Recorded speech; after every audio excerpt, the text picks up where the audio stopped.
Friends, ಮತ್ತು ಈ mango business ಹೆಂಗೆ ಮಾಡೋದು, ಇದರಿಂದ ಎಷ್ಟು ದುಡಿಬೋದು, ಇದು ಯಾವ್ಯಾವ ಟೈಮಲ್ಲಿ ಮಾಡಬೇಕು, ಯಾವ್ಯಾವ ಮಂತ್ಸಲ್ಲಿ ಇದು ಬಿಸ್ನೆಸ್ ಇರುತ್ತೆ, ಇದನ್ನು ನಾವು ಕಂಪ್ಲೀಟಾಗಿ ನಿಮ್ಗೆ ಹೇಳ್ತೀನಿ ನೋಡಿ ಫ್ರೆಂಡ್ಸ್. ಇದು ಮೇ, ಜೂನ್, ಜುಲೈ, ಆಗಸ್ಟ್ ಈ 4 ತಿಂಗಳಲ್ಲೂ ಈ ಮಾವಿನ ಹಣ್ಣು ಬರುತ್ತೆ ಫ್ರೆಂಡ್ಸ್.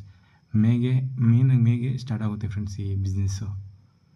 ಈ ಬಿಸ್ನೆಸ್ ಸ್ಟಾರ್ಟ್ ಆದಾಗ ಈ ರೈತರುಗಳು ಅವ್ರ ತೋಟದಲ್ಲಿ ಬೆಳೆದಿರೋ ಮಾವಿನಕಾಯಿನ ಮಂಡಿಗಳು ಅಂತ ಮಾಡ್ಕೊಂಡಿರ್ತಾರೆ ಫ್ರೆಂಡ್ಸ್. ಈ ರಾಮನಗರ ಸೈಡು, ಈ ಕುಣಿಗಲ್ ಸೈಡು, ಎಲ್ಲಿ ಮಾವಿನ ತೋಟಗಳು ಜಾಸ್ತಿ ಬೆಳವಣಿಗೆ ಇರುತ್ತೋ ಆ ಸೈಡಲ್ಲಿ ಕೆಲವೊಂದು ಮಂಡಿಗಳು ಅಂತ ಓಪನ್ ಮಾಡ್ಕೊಂಡಿರ್ತಾರೆ ಫ್ರೆಂಡ್ಸ್. ಆ ಮಂಡಿಗಳಲ್ಲಿ ಇಷ್ಟು ಮಾವಿನಕಾಯಿ ಇದೆ, ಆ ಸೀಸನಲ್ಲಿ ಜಾಸ್ತಿ ಮಾವಿನಕಾಯಿ ಇದೆ, ರೇಟ್ ಕಮ್ಮಿ ಆಗುತ್ತೆ. ಇಲ್ಲ ಕಮ್ಮಿ ಮಾವಿನಕಾಯಿ ಇದ್ದರೆ ರೇಟ್ ಜಾಸ್ತಿ ಆಗುತ್ತೆ. ಬಟ್ ಇವಾಗ ನಾನು ಹೇಳ್ತಿರೋದು ಇಟ್ ಪ್ರೆಸೆಂಟ್ ರೇಟ್ 1 kg ಮಾವಿನಕಾಯಿಗೆ ಫ್ರೆಂಡ್ಸ್, ನಾನು ಹೇಳ್ತಿರೋದು ಕಾಯಿಗೆ, 1 kg ಮಾವಿನಕಾಯಿಗೆ ಈ ಮಂಡಿಯವರು 20 ರೂಪಾಯಿ ತಗೋತಿದ್ದಾರೆ ಫ್ರೆಂಡ್ಸ್. ಅದು ಯಾವುದು ಅಂದರೆ ಬಾದಾಮಿ. ಈ ಬಾದಾಮಿ ಹಣ್ಣನ್ನ ಇವಾಗ 20 ರೂಪಾಯಿ kg ಹಂಗೆ ತಗೋತಿದ್ದಾರೆ ಫ್ರೆಂಡ್ಸ್ ಮಂಡಿಯವರು.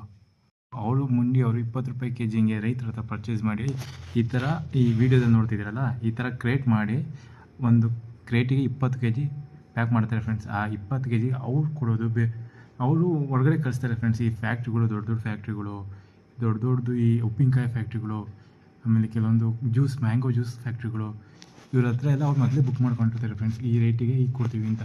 ಈ ರೈತರ ಹತ್ರ 20 ರೂಪಾಯಿ kg ಹಂಗೆ ತಗೊಂಡು ಈ ಥರ ಕ್ರೇಟಲ್ಲಿ ಮ್ಯಾಂಗೋ 20 kg ಮ್ಯಾಂಗೋ ಮಾಡಿಕೊಂಡು ಕೆಜಿಗೆ 30-35 ಈ ಥರ 1 kgಗೆ 10ರಿಂದ 15 ರೂಪಾಯಿ ಲಾಭ ಬರೋ ಥರ ಅವರೇಜ್ ಮಾಡಿಕೊಂಡು ಆ ಕ್ರೇಟಿಗೆ ಮಾಡಿ ಲೋಡ್ ಮಾಡಿ ಆ ಫ್ಯಾಕ್ಟ್ರಿಗಳಿಗೆ ಕಳಿಸ್ತಾರೆ ಫ್ರೆಂಡ್ಸ್. ಇದು 3 ತಿಂಗಳು ಮಾತ್ರ ಫ್ರೆಂಡ್ಸ್. ಈ ಬಿಸ್ನೆಸ್ ನಡೆಯೋದು 3 ತಿಂಗಳು ಮಾತ್ರ. ಈ ಫ್ರೂಟ್ಸ್ ಇರೋದೇ ಸೀಸನ್ ವೈಸ್. ಇದರಿಂದ ತುಂಬ ಅರ್ನ್ ಮಾಡ್ತಿದ್ದಾರೆ ಫ್ರೆಂಡ್ಸ್. ಅಂದರೆ ಈ ಬಿಸ್ನೆಸ್ ಮಾಡ್ತಿದ್ದಾರಲ್ಲ ಫ್ರೆಂಡ್ಸ್, ಅವ್ರಿಗೆ ಗೊತ್ತಿರುತ್ತೆ ಯಾವ ಟೈಮಲ್ಲಿ ಯಾವ ಹಣ್ಣು ಬರುತ್ತೆ, ಯಾವ ಟೈಮಲ್ಲಿ ಯಾವ ಹಣ್ಣಿಗೆ ಯಾವ ರೇಟ್ ಸಿಗುತ್ತೆ, ಅವರಿಗೆ ಕಂಪ್ಲೀಟಾಗಿ ಮಾಹಿತಿ ಗೊತ್ತಿರುತ್ತೆ ಫ್ರೆಂಡ್ಸ್.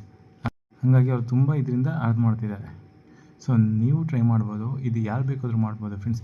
ಬೇಕಂದರೆ ನೀವು ಸ್ಟಾರ್ಟಿಂಗೇ ಮಾಡ್ತಿದ್ದೀನಿ ಬಿಸ್ನೆಸ್ ಅಂದರೆ ನೀವು ಡೈರೆಕ್ಟಾಗಿ ರೈತರ ಹತ್ರನೇ ಹೋಗಿ ಈ ಮರಕ್ಕೆ ಇಷ್ಟು ದುಡ್ಡು ಕೊಡ್ತೀನಿ, 5,000 ಕೊಡ್ತೀನಿ ಆ ಥರ ಮಾತಾಡಿಕೊಂಡು ಅದರಿಂದ ಮಾವಿನಕಾಯಿನ ಕಿತ್ಕೊಂಡು ಬಂದು ಈ ಮಂಡಿಗೆ ಹಾಕಿ ಅದರಿಂದ ಒಂದು ಮರದಿಂದ ಮಿನಿಮಮ್ ಒಂದು 15,000 ರೂಪಾಯಿ ಲಾಭ